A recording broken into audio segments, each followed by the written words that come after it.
আজকে আমরা শিখবো কি ভাষা, ঠিক আছে। নতুন ভাবে আবারও শিখবো কি ভাষা, সুন্দরভাবে কিন্তু দেখবে, ঠিক আছে। দেখো, প্রথমে বলি ভাষা কাকে বলে, ঠিক আছে। দেখো, ভাষা কাকে বলে এটা আমাদের বুঝতে হবে কি, যে আমরা পুরনো যুগের একটা জিনিস জানবো, ঠিক আছে। দেখো, আদিম মানুষ কিন্তু আগে কথা বলতো কিভাবে। হুম? আদিম মানুষ কিভাবে কথা বলতো? অঙ্গি ভঙ্গি ইশারার মাধ্যমে কথা বলতো না, হ্যাঁ কি না?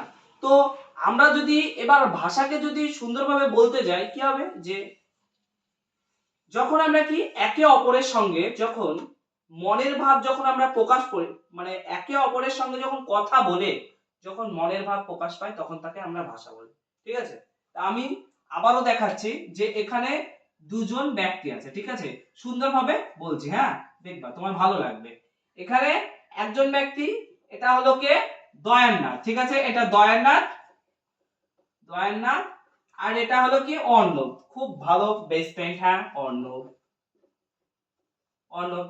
এরা দুজন বন্ধু, ঠিক আছে। তো এই দুজন বন্ধু একে অপরের সঙ্গে কথা বলছে। এ বলছে, দয়াননাথ বলছে, এই অর্ণব, কালকে স্কুল যাবি তো? এ বলছে, হ্যাঁ যাবো, তুই যাবি তো? ও বললো, হ্যাঁ যাবো। তাহলে দুজনে যখন একে অপরের সঙ্গে কথা বললো, আমার কথার মানে বলার উদ্দেশ্য কি, দুজনে যখন একে অপরের সঙ্গে কথা বললো এবং কথা বলার পরে দুজনে যখন মনের ভাব প্রকাশ পেল, ও বলল যে হ্যাঁ আমি স্কুলে যাব, অর্ণব বলল হ্যাঁ আমি স্কুলে যাব। তো দুজনে যখন মনের ভাবটা প্রকাশ পেল, তখন তাকে আমরা ভাষা বলি, ঠিক আছে। ক্লিয়ার তো?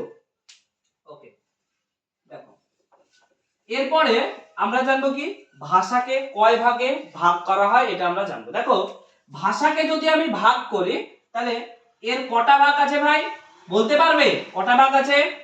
বলো দুটো। কি কি? নাম্বার ওয়ান, এক নম্বর কি, কি ভাষা? কথ্য ভাষা, কথ্য ভাষা, কথ্য ভাষা। আর একটা কি ভাই? লিখিত ভাষা। একদম রাইট অ্যান্সার, লিখিত ভাষা। ক্লিয়ার? এবার দেখো, ভাষাকে দুটো ভাগে ভাগ করা হয়, এক হলো কি কথ্য ভাষা আর দুই নম্বর কি লিখিত ভাষা। আচ্ছা, তুমি কি বলতে পারবে আদিম মানুষ প্রথম কোন ভাষাতে কথা, মানে কোন ভাষা তারা শুরু করেছে, বলতে পারবে? আদিম মানুষ কি কথ্য ভাষার মধ্যে পড়ে না লিখিত ভাষার মধ্যে পড়ে, বলো তো? কোন ভাষার মধ্যে পড়ে, বলতে পারবে? দেখো, আদিম মানুষ কিন্তু আগে কিন্তু আকার অঙ্গি ভঙ্গির মাধ্যমে কিন্তু তারা কিন্তু সর্বপ্রথম কথা বলার যে ভাবটা সেটা কিন্তু বুঝতে পেরেছে আদিম মানুষ, ঠিক আছে। তো প্রথম পর্বে কি তারা কিন্তু লিখিত ভাষার মধ্যে পড়বে, কারণ কি দেখো, তারা কথ্য ভাষার মধ্যে পড়বে, কিন্তু আমরা যদি ডেফিনেশনের মধ্যে যাই, কিন্তু তারা কিন্তু লিখিত ভাষার মধ্যে পড়বে। কারণ দেখো, আদিম মানুষ কিন্তু প্রথমে কি করেছে, অঙ্গি ভঙ্গির মাধ্যমে বলেছে, তারপরে কি তারা তাল পাতা যেসব পুঁথি আছে সেসব পুঁথির পরে কিন্তু তারা সংরক্ষণ করেছে, ঠিক আছে। তাই তারা কিন্তু আদিম মানুষেরা কিন্তু লিখিত ভাষার মধ্যে পড়বে তখন থেকে, ঠিক আছে। তারপরে আস্তে আস্তে মানুষ কিন্তু ধীরে ধীরে কথ্য ভাষার মধ্যে পড়ছে। এখন কোনটা? এখন আমরা বর্তমানে কথ্য ভাষা লিখিত ভাষা দুটোই কিন্তু প্রচলিত, ঠিক আছে। দেখো, নেক্সট, এবার যদি আমি বলি লিখিত ভাষাকে কটা ভাগে ভাগ করা হয়, তুমি কি জানো লিখিত ভাষাকে কটা ভাগে ভাগ করা হয়? কটা ভাগে ভাগ করা হয় বলো তো? লিখিত ভাষাকে ভাই দুটো ভাগে ভাগ করা হয়। কি? নাম্বার ওয়ান কি, বলতে পারবে? কেন বলতে পারবে না? কান ধরে উঠবস করো, ঠিক আছে। দেখো, লিখিত ভাষাকে দুটো ভাগে ভাগ করা, আমি কিন্তু ডবল ডবল কিন্তু এই ভাষা কিন্তু করাচ্ছি, কিন্তু এর আগেও কিন্তু আমি দুবার কিন্তু বলেছি, আজকেও কিন্তু আবারও কিন্তু বলছি, কারণ এক জিনিস আমি দুবার তিনবার করাবো, তারপরে যদি না বুঝতে পারো তারপরে কিন্তু আমি ব্যবস্থা নিব, ঠিক আছে। দেখো, লিখিত ভাষাকে আবার দুটো ভাগে ভাগ করি। এক নম্বর হলো কি সাধু ভাষা, সাধু ভাষা। দুই নম্বর কি ভাই? সাধু ভাষার পরে কি ভাষা? চলিত ভাষা, তাই তো, চলিত ভাষা। আচ্ছা, তুমি বলতে পারবে সাধু ভাষার দুটো এক্সাম্পল বলতে পারবে? সাধু ভাষা, আরে ভাই সাধু ভাষা একদম নরমাল। সাধু ভাষা কি? দয়াননাথ পড়িতেছে, ঠিক আছে, দয়াননাথ খাইতেছে, অর্ণব স্কুল যাইতেছে, এইগুলো হয়ে যাবে কি ভাষার মধ্যে ভাই? সাধু ভাষা। মানে কে সে এই সবগুলো কিন্তু সাধু ভাষার মধ্যে। এবার চলিত ভাষার মধ্যে, চলিত ভাষার কোনটা এক্সাম্পল হতে পারে? ভাই আমরা এখন যে ল্যাঙ্গুয়েজে কথা বলছি এটা কিন্তু চলিত ভাষা, ঠিক আছে। যদি বলি কি রকম দাদা, দেখো চলিত ভাষার एग्जांपल কি, দয়নাথ পড়ছে, ঠিক আছে, অর্ণব স্কুল যাচ্ছে, আর যাইতেছে খাইতেছে এইগুলো কিন্তু সাধু ভাষা। ক্লিয়ার? দেখো মুছে দিলাম কিন্তু, দেখো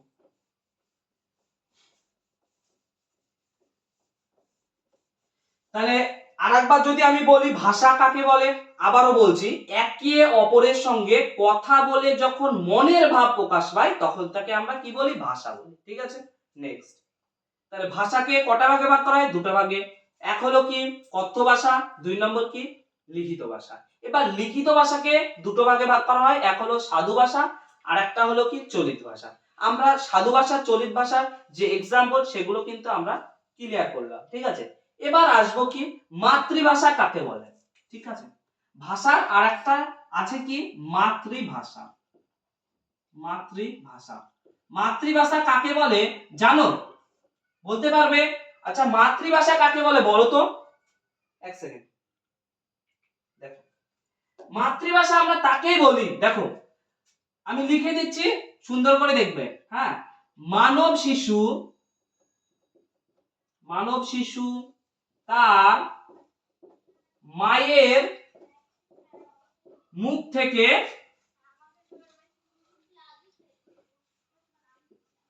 যে ভাষা শেখে তখন তাকে কি বলে, মাতৃভাষা বলে।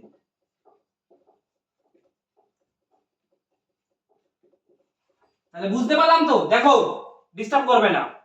মাতৃভাষা কাকে বলে, মানব শিশু তার মায়ের মুখ থেকে যে ভাষা শেখে তখন তাকে আমরা মাতৃভাষা বলি, ঠিক আছে। মানে মা, আমরা ছোটবেলায় কি করি, যখন জন্মগ্রহণ করি তখনই কি আমরা কথা বলতে শিখি না, কিভাবে শিখি, মা ধীরে ধীরে আমাদের কিন্তু কথা বলাতে সাহায্য করে। তো আমরা সেটাই বলছি যে মানব শিশু তার মায়ের মুখ থেকে যে ভাষা শেখে তখন তাকে আমরা মাতৃভাষা বলি, ঠিক আছে। ক্লিয়ার? নেক্সট দেখো, এবার যদি আমি বলি কি ব্যাকরণ কাকে বলে। আচ্ছা আমরা এখন কি শিখছি, ভাষা, আর ভাষা শিখতে গেলে কিন্তু মোস্ট ইম্পর্টেন্ট কি ব্যাকরণ, ঠিক আছে। আমাদের ব্যাকরণ জানতে হবে, ঠিক আছে। তাহলে ব্যাকরণের ডেফিনেশন কি আমি লিখছি, দেখো ব্যাকরণ,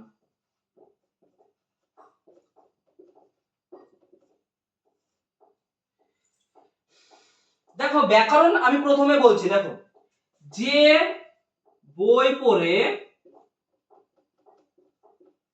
যে বই পড়ে শুদ্ধ রূপে, শুদ্ধ রূপে ভাষা বলতে লিখতে ও পড়তে পারা যায় তখন তাকে ব্যাকরণ বলে। তাহলে আমরা বুঝতে পারলাম কি যে ব্যাকরণ কাকে বলে। দেখো ব্যাকরণ আমরা তাকেই বলি যে বই পড়ে, দেখো আমার কাছে একটা বই আছে, এ হলো একটা বই, ঠিক আছে। এই বইটা কি জানলাম, ধরে নিলাম কি এটা একটা ব্যাকরণ বই, ঠিক আছে।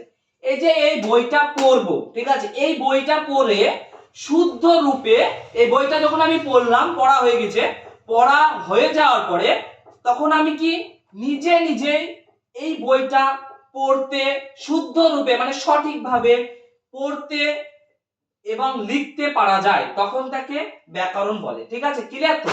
তাহলে আমি কি বলবো, যে বই পড়ে শুদ্ধ রূপে ভাষা বলতে ও লিখতে পারা যায় তখন তাকে ব্যাকরণ বলে। ক্লিয়ার? আচ্ছা তুমি কি জানো বাংলা ভাষার জন্য কোনটা প্রয়োজন, কোন ব্যাকরণ, ঠিক আছে, জানো কি? আচ্ছা না জানলে আমি বলে দিচ্ছি, দেখো বাংলা ভাষার জন্য বাংলা ব্যাকরণ, ঠিক আছে। এবার তুমি বলবে যে দাদা তাহলে বলো তো ইংরেজি ভাষার জন্য কোন ব্যাকরণ। দেখো ইংরেজি ভাষার জন্য কি ইংরেজি গ্রামার। ক্লিয়ার? এবার তুমি বলবে দাদা সংস্কৃতের জন্য কোন ব্যাকরণ, সংস্কৃতের জন্য কি সংবাদ কৌমুদি আছে, ঠিক আছে, কৌমুদির লেখা, সেটা সংস্কৃত ব্যাকরণ কি কৌমুদি, ঠিক আছে। ক্লিয়ার তো? তো এই ছিল আজকের কি ভাষা, এই ছিল আজকের ভাষা। ধীরে সুস্থে সুন্দর করে মুখস্থ করবে, ঠিক আছে।